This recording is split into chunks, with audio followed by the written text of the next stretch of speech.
তৌফিক দিয়েছেন, এই জন্য আল্লাহ শুকরিয়া আদায় করি এবং আপনাদের সর্বস্তরে মুসলমান ভাইদেরকে আমি অভিনন্দন জানাই। আল্লাহ রসুলের মুহাব্বত আমাদের অন্তরের ভিতরে গাথা, শুধু আগুনে ফেলে, পানিতে ডুবিয়ে, ভাতে মেরে আমাদের দেহটাকে ধ্বংস করতে পারবে, নিষ্ক্রিয় করতে পারবে, নির্চিহ্ন করতে পারবে, কিন্তু আমাদের অন্তরের অন্তরস্থল থেকে আল্লাহর নবীর ভালোবাসা দূর করার মতো ক্ষমতা বিশ্বের কারো নাই। যার কারণে দলমত নির্বিশেষে সব দেশে, সারা পৃথিবীর থেকে রাসূলুল্লাহ সাল্লাল্লাহু আলাইহি সাল্লামের এই অপমাননা সহ্য করতে না পেরে সকলে আজকে প্রতিবাদমুখী হয়ে সারা বিশ্বের থেকে প্রতিবাদ আসতেছে। কাজে তোমরা মনে করেছ এই রসুলকে ব্যঙ্গচিত্র করলেই মুসলমান দমে যাবে, তা না। বরং যারা আল্লাহর নবীকে ব্যঙ্গচিত্র করে, বেইজ্জতি করবে, দ্বীনের বিরুদ্ধে, রসুলের ধর্মের বিরুদ্ধে যারা পদক্ষেপ নিবে, তারাই নিশ্চিহ্ন হয়ে যাবে। কিন্তু ইসলাম তার গতিতে কিয়ামত পর্যন্ত চলতে থাকবে। সেই নমরুদের দল, ফেরাউনের দল, আবু জেহেলের দল সবই আল্লাহ রসুলদেরকে নির্যাতন করেছে, বেইজ্জতি করেছে, তারা ধ্বংস হয়ে গিয়েছে। কিন্তু ইসলাম নিজের গতিতে আমাদের পর্যন্ত পৌঁছে গেছে। রাসূলের সৈনিক তারা এখনো উজ্জীবিত এবং কিয়ামত পর্যন্ত উজ্জীবিত থাকবে। কাজেই কেউ যদি নিজের মাতা পিতাকে আঘাত দেয়, বেইজ্জতি করে, নিজের দলের লিডারের অবমাননা করে, সে সহ্য করতে পারে না। আমরা আমাদের লিডার, যাকে আমরা আমাদের সর্বস্বর চেয়ে বেশি ভালোবাসি, তাকে যদি কেউ অবমাননা করে, আমরা যারা মুসলমান কোন মতেই আমরা সেটা সহ্য করতে পারবো না।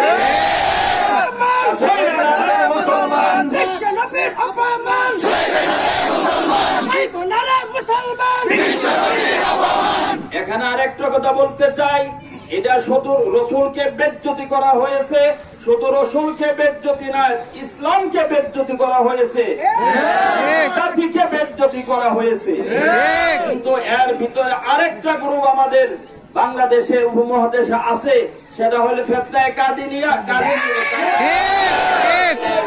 কাদিয়ানি প্রদেশের থেকে যে কাদিয়ানি গ্রুপ, তারা আমাদের রসুলকে রসুল হিসেবে মানে না এবং যারা মুখে বলে কিন্তু শেষ নবী হিসাবে মানে না। যে পর্যন্ত মুসলমান আমাদের নবীকে শেষ নবী হিসেবে ঘোষণা না দিবে, মন করে না মানবে, এ পর্যন্ত তারা মুসলমানের অন্তর্ভুক্তই হতে পারবে।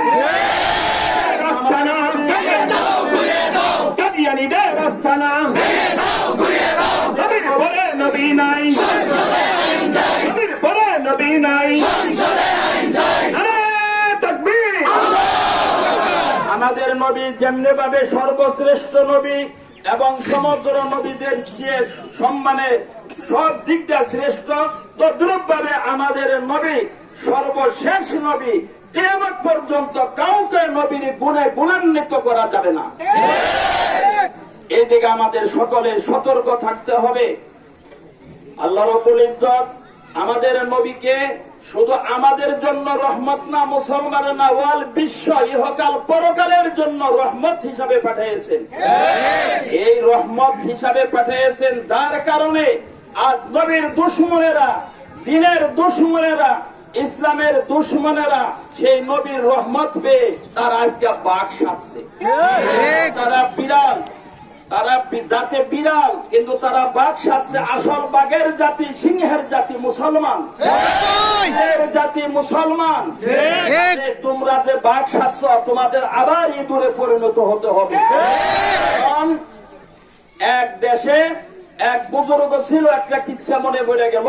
বুজুর্গ ছিল, সেখানে এক ইঁদুর হুজুরের কাছে এসে বলল, ওযু করতেছে, যে হুজুর আমার খুব জুলুম অত্যাচার করতেছে বিড়াল। কারণ ইঁদুরের উপরে কিসে আক্রমণ করে?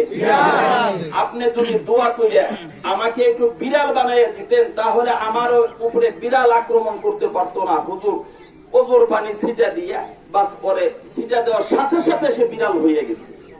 এখন খুব বাহাদুরি ভাবে চলতেছে। কিন্তু এই বিড়ালের শত্রু হইল কুকুর।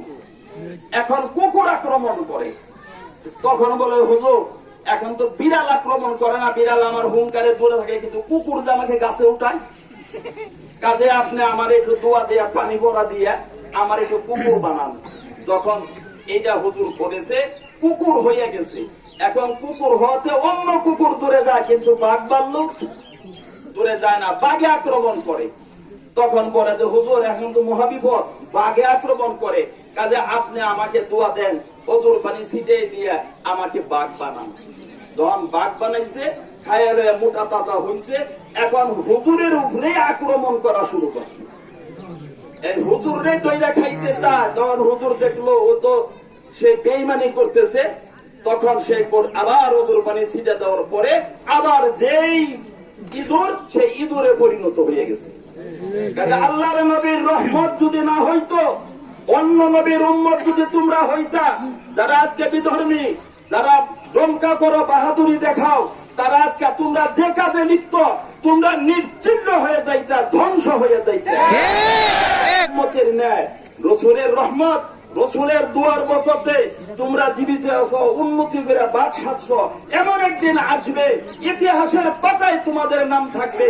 বাস্তবে ইহুদি, নাসারা, খ্রিস্টান কোন কিছুই দুনিয়ার ভিতরে থাকবে না, একজনও থাকবে না, সব মুসলমানে পরিণত হয়ে যাবে। এই জন্য আমরা যেন ভয় না করি। এই আন্দোলন আমাদের শেষ নয়, এই প্রতিবাদ আমাদের শেষ নয়, বরং যে কোনো দেশের থেকে, যে কোনো গোষ্ঠীর থেকে ইসলামের উপরে আঘাত আসবে, কোরআনের উপরে আঘাত আসবে, আমাদের প্রিয় নবীর উপরে আঘাত আসবে, আমাদের পক্ষে থেকে যে ডাক দিবে, আমরা ইমানি চেতনা নিয়ে আমরা সেখানে স্বতঃস্ফূর্ত ভাবে শরীক হব। আমরা বাড়ি যায় ঘুমায় থাকবো না। আমাদের শত্রু শুধু ফ্রান্স নয়, আমাদের চতুর্দিকে শত্রু, যে কোনো শত্রু আমাদের উপর আক্রমণ করবে, যে কোনো শত্রু আমাদের দিনের উপর, নবীর উপর আক্রমণ করবে, মুসলমান ঘরে বসে থাকবে না।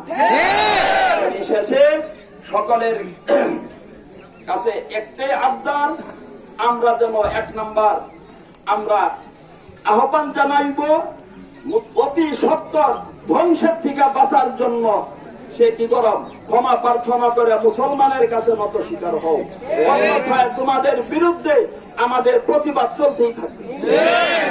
2 নম্বর, তাদের পণ্য যেগুলি আমাদের আলোচনায় আসছে, পণ্য আমরা বাইসা ইমানের খাতিরে বিক্রিও করব না, ক্রয়ও করব না। এগুলি আমরা জাইনে নিব। সামনে ফুটবল খেলা হবে, বিশ্ব ফুটবল খেলা হবে, ওই খেলার ভিতরে ফ্রান্স